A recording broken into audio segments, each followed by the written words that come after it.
Graça e paz, amados. Que bom estar mais uma vez aqui na sua casa, juntamente com você e com os seus, para meditarmos na Palavra de Deus. Eu quero convidar você, nesse instante, a abrir a sua Bíblia no Evangelho de João, capítulo 15, versículos 15 a 17, que diz assim: Não peço que os tires do mundo, mas que os livres do mal. Eles não são do mundo, como eu do mundo não sou. Santifica-os na verdade, a tua palavra é a verdade. Vamos agradecer a Deus pelo direito que temos a ler a palavra de Deus.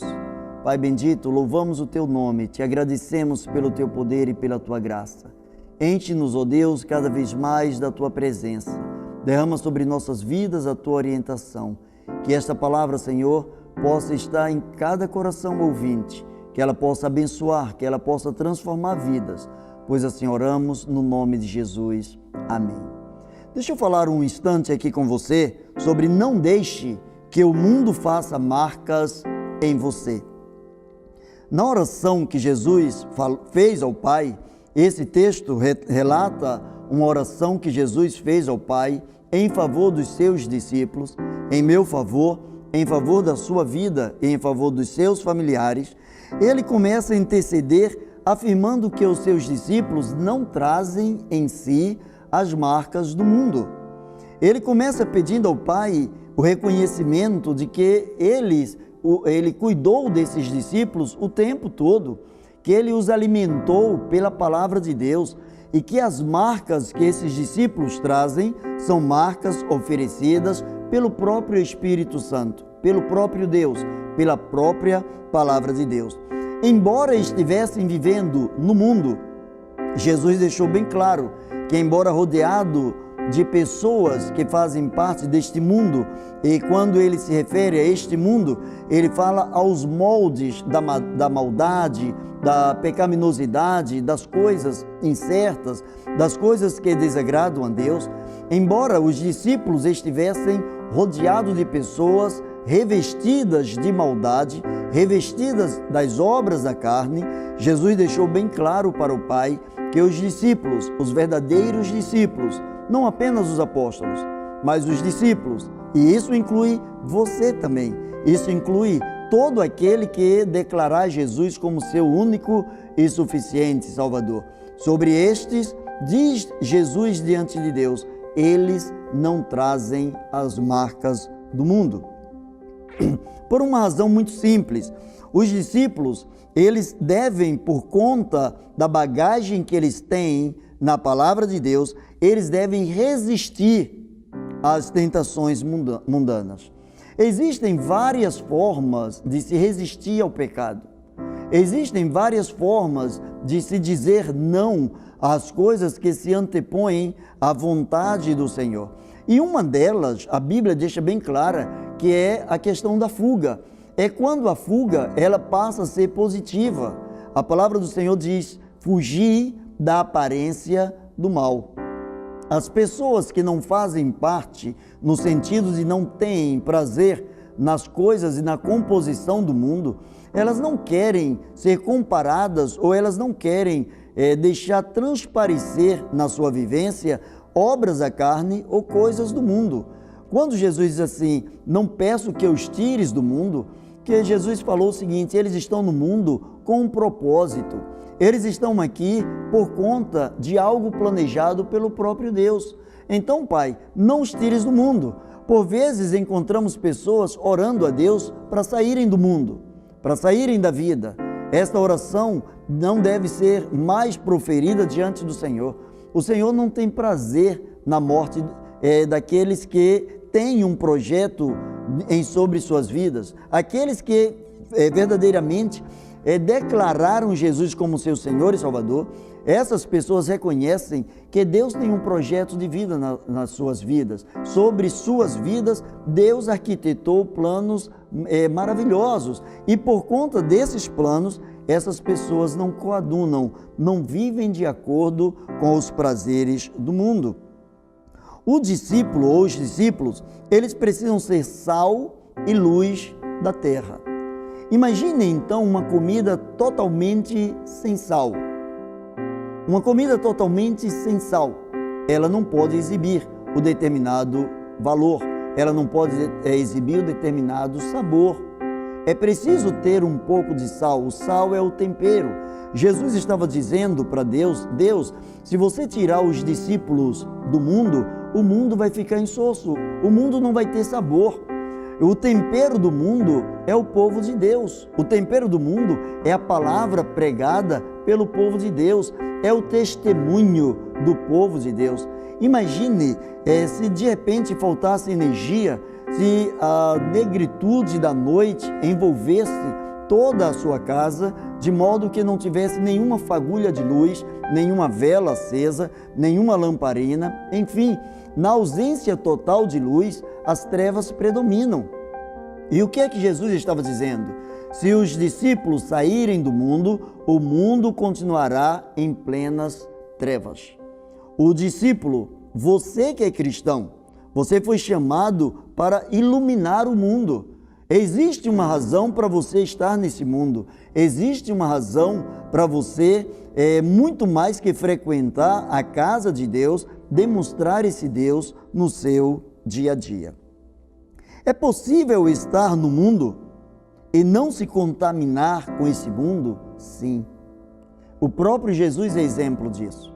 O próprio Jesus, ele disse que nós estamos no mundo, mas nós não somos do mundo. Existe uma grande diferença entre ser e estar.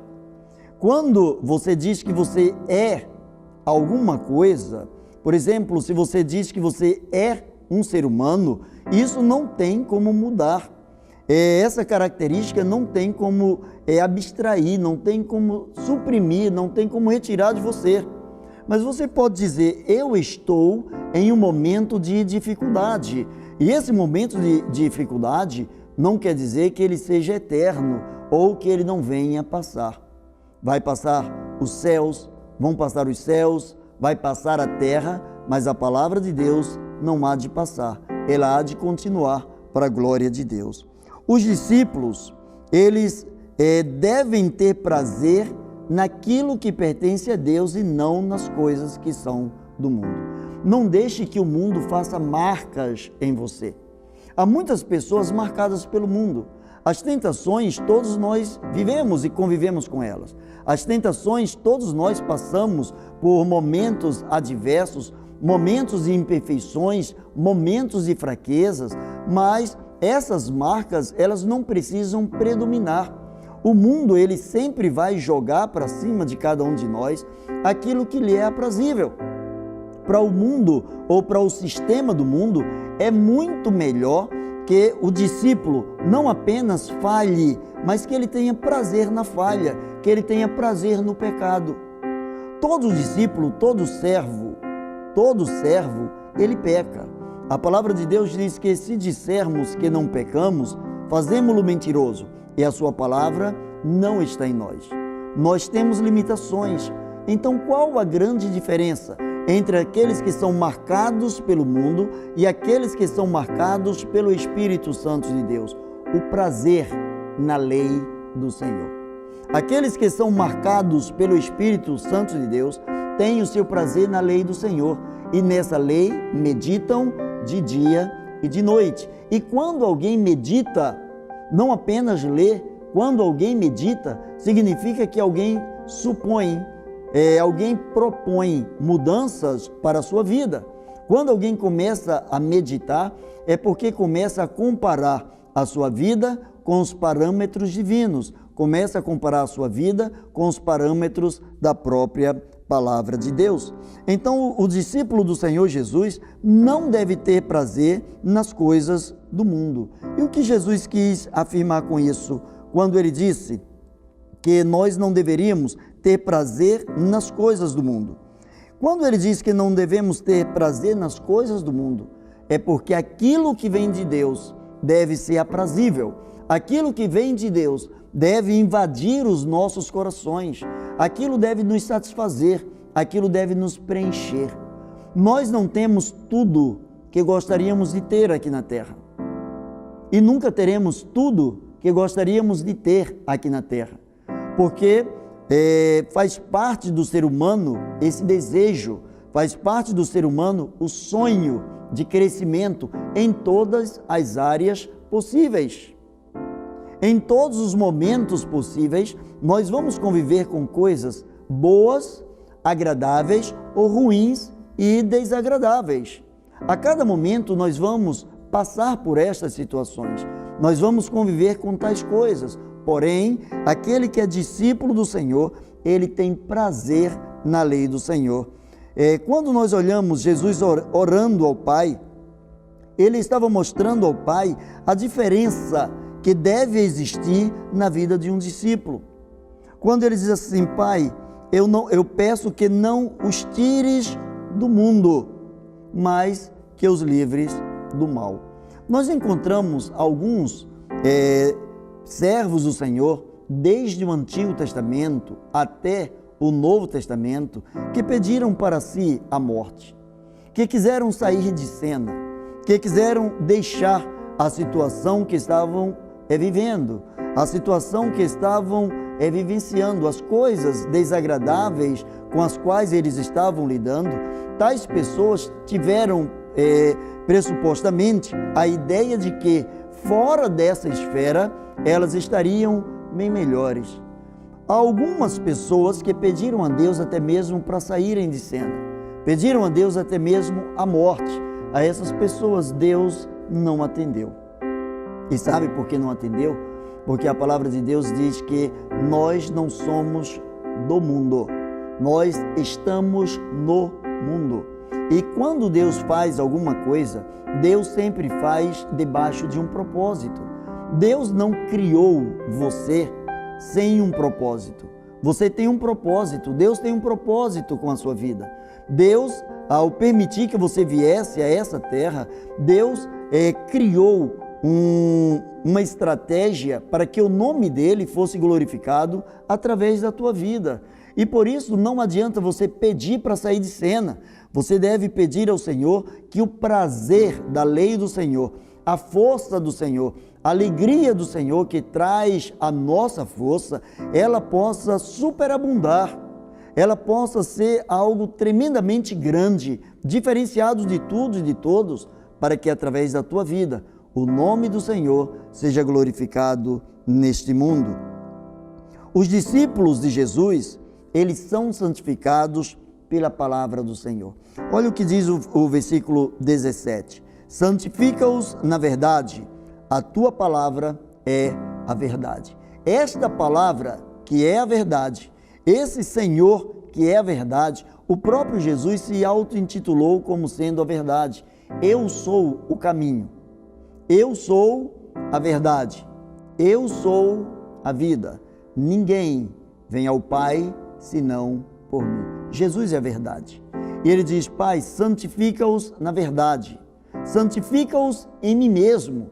Jesus estava dizendo assim, em outras palavras: Pai, que eles sejam plenamente clonados de mim, que eles sejam imagem e semelhança minhas, que eles retratem verdadeiramente quem eu sou, para que o mundo, ao olhar para os meus discípulos, o mundo veja muito mais que homens mortais, homens comuns, mas que vejam homens tão obedientes a Deus, ao ponto de o Espírito de Deus residir dentro desses homens e ter prazer em viver dentro desses homens, em mudar e controlar a vida desses homens. Santifica-os na verdade. A tua palavra é a verdade. Quando alguém perguntou a Jesus o que era verdade, Jesus respondeu exatamente com isso aqui. Ele disse que ele é a verdade, ele não é uma verdade. Ele é a verdade de Deus. E qual é a verdade de Deus? A verdade de Deus é que Deus é amor. E Deus expressou esse amor dando o seu Filho. Deus expressou esse amor dando a mim e a você a oportunidade de sermos diferentes, a oportunidade de sermos transformados, a oportunidade de sermos pessoas semelhantes ao Filho de Deus.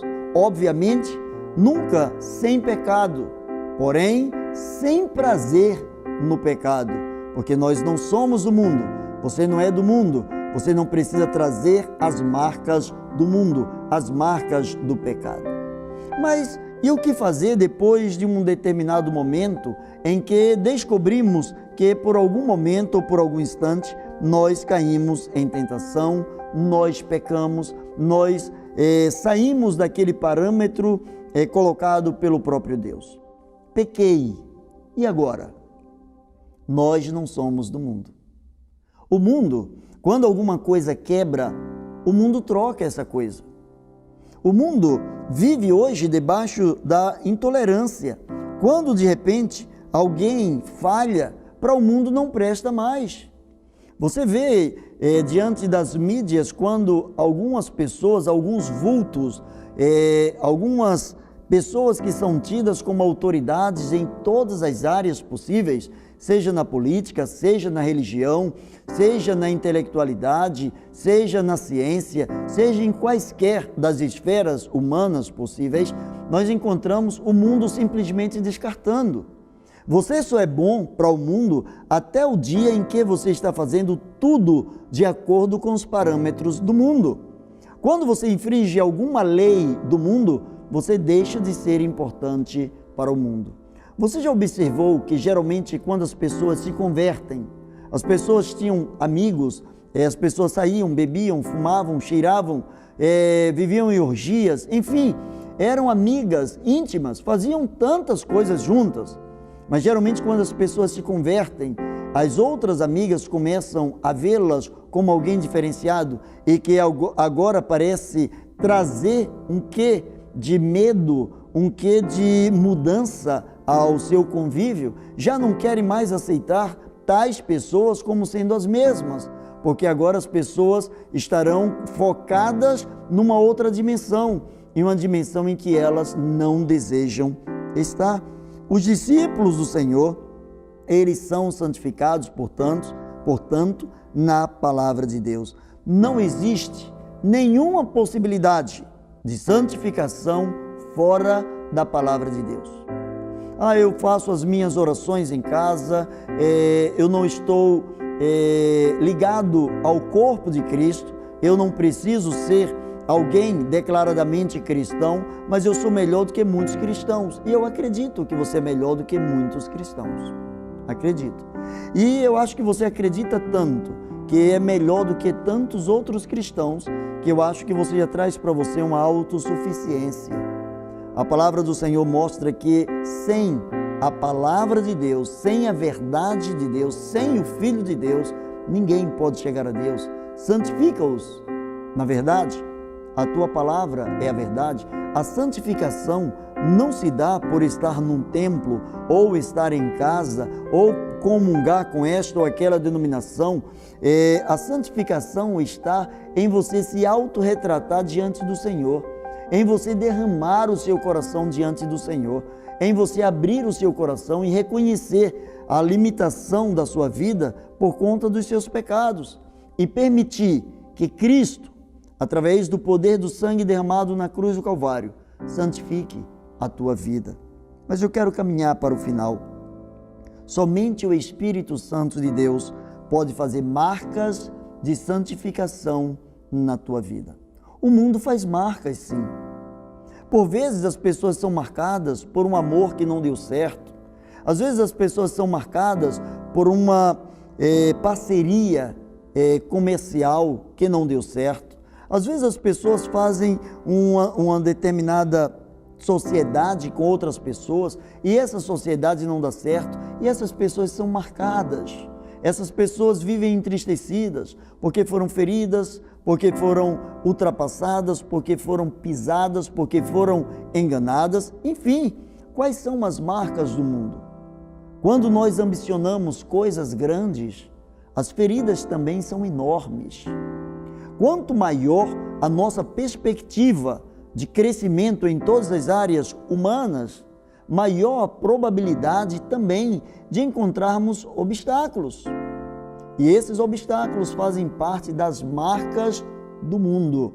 Só que o que Jesus orou ao Pai foi exatamente diferente. Pai, eles estão no mundo, mas eles não são do mundo. Eu peço, Pai, santifique-os. Santifica-os na verdade. A palavra de Deus diz que o Espírito Santo nos convence do pecado, da justiça, do juízo. E à medida em que Ele nos convence, Ele nos purifica. E à medida em que Ele nos purifica, Ele vai deixando as suas marcas em nós. Como é gostoso quando fazemos alguma coisa e alguém olha e diz assim: olha, Deus usou a sua vida para me abençoar. Deus usou uma palavra que você falou para abençoar a minha vida. São marcas do Espírito na vida de alguém que se deixa usar pelo próprio Deus.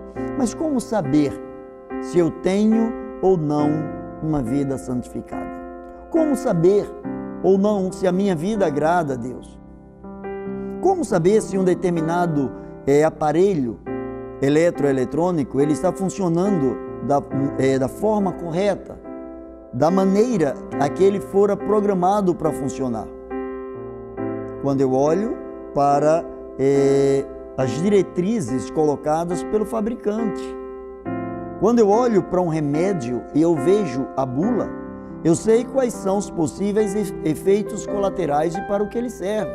A palavra de Deus é a bússola. A palavra de Deus é aquilo que norteia as nossas vidas. Como saber se a sua vida é uma vida santificada? Comparando a sua vida com a palavra de Deus. O grande problema é que por vezes queremos comparar a nossa vida com a vida de outras pessoas. Olha, eu não sou pastor, mas eu sou melhor do que o pastor. Eu não sou diácono, mas eu sou melhor do que o diácono. Eu não sou membro de igreja, mas eu faço coisas melhores que membros de igreja.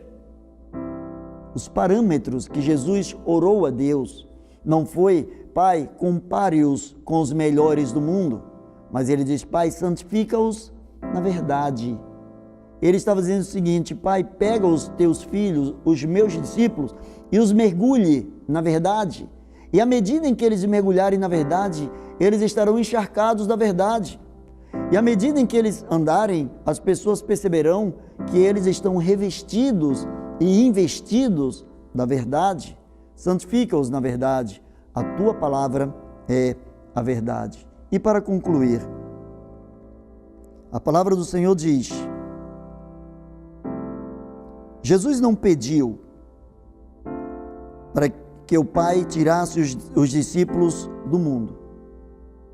Jesus mostra, através da palavra que nós acabamos de ler, Jesus mostra que os seus discípulos exerciam um papel fundamental para a transformação do mundo.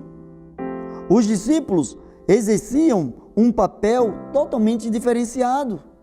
Os discípulos precisavam ser a forma ou a espontânea expressão do amor de Deus para que o mundo, que não pôde e não pode ver Deus fisicamente, ao olhar para o discípulo, para o servo, possa ter convicção de que este Deus é real e de que o amor de Deus se manifesta através do Espírito de Deus, pelo poder do sangue de Jesus, sobre a vida de todo aquele que se torna discípulo do Senhor. Jesus sabia que eles seriam tentados. Jesus certa vez afirmou para eles: olha, vocês precisam ser prudentes como as serpentes, vocês precisam ser mansos como uma pomba, vocês precisam ter a doçura de alguém que recebeu o Espírito de Deus, e vocês precisam estar preparados para as batalhas. Jesus não disse: no mundo, vocês vão viver no mundo sem nenhum tipo de aflição. Ele falou o contrário: no mundo vocês vão ter aflições. Mas o que ele conclui é: vocês precisam ter bom ânimo, vocês precisam estar cheios de alegria, porque eu já venci aquele que luta contra vocês. Jesus orou, não para que os discípulos deixassem de ter contato com o mundo, mas para que eles tivessem prazer naquilo que Deus oferece para o mundo, não naquilo que o mundo oferece para o discípulo. Mas Jesus orou para que Deus não tirasse os discípulos do mundo, para que o mundo pudesse saborear o próprio Deus.